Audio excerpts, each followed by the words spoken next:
হ্যাঁ, এটা সত্যি যে তিনি কোনো বড় শিল্পী নন, তবুও মানুষকে প্রতিনিয়ত আনন্দ দেওয়ার ক্ষমতা রাখেন বাংলাদেশের এই ইউটিউবার।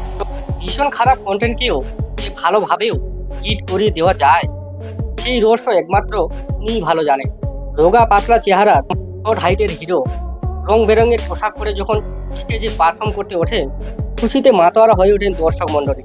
এত পপুলারিটি থাকা সত্ত্বেও বিতর্ক যেন তার পিছু ছাড়ে না। হ্যাঁ, আপনি ঠিকই ধরেছেন।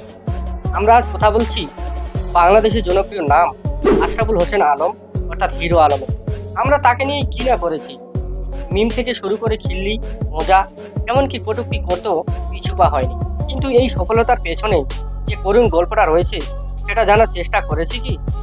চলুন আজ আশরাফুল হোসেন আলম থেকে হিরো আলম হয়ে ওঠার গল্পটি জেনে নিই এই ভিডিওর মাধ্যমে।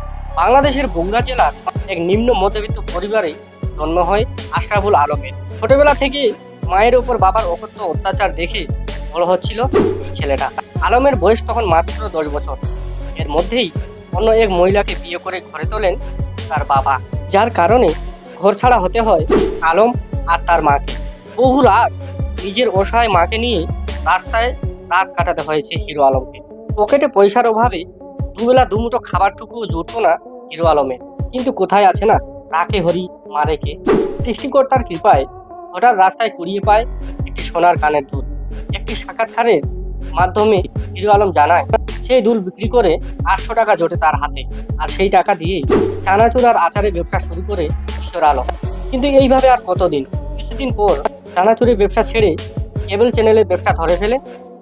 আর এই ব্যবসার সাথে সাথে সিনেমা দেখার নেশায় আগ্রহী হয়ে পড়েন আলম।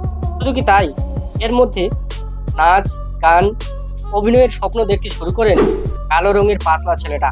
খানিকটা শখের বসেই বগুড়া জেলার আঞ্চলিক ভাষায় একটি গানের ভিডিও বানিয়ে ফেলে আলম।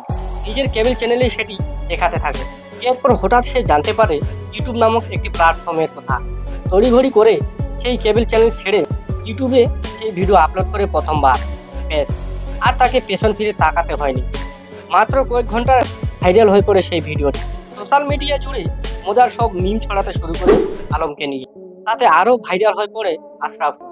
এরপর নিজের নাম বদলে হিরো আলম রূপে আত্মপ্রকাশ করে আশরাফুল।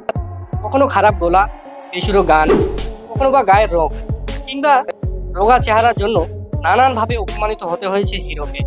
তবুও কেউ থামাতে পারেনি আলমকে।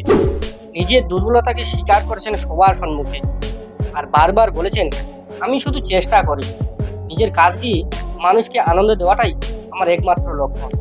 ছোটবেলা থেকে অসহায় মায়ের কষ্ট দেখে অন্য কারোর কষ্টে ব্যথিত হন তিনি। আর তাই তো নিজের উপার্জিত টাকা দিয়েই লকডাউনের সময় হাজির হয়েছেন গরিব মানুষগুলোর পাশে। শুধু কি তাই, বন্যা হোক বা অন্য কোনো বিপর্যয়, সাধারণ মানুষদের পাশে সবসময় থাকার চেষ্টা চালিয়ে গেছেন হিরো আলম। সে বারংবার বলতে থাকতো, আমি সকল বিধবা মা, পরিত্যক্ত নারী ও অসহায় শিশুদের জন্য একটা সংস্থা করে যেতে চাই, যাতে কোনো মাকে আমার মায়ের মতো রাস্তায় বাচ্চা নিয়ে রাত না কাটাতে হয়। তার প্রতিভা অনেক।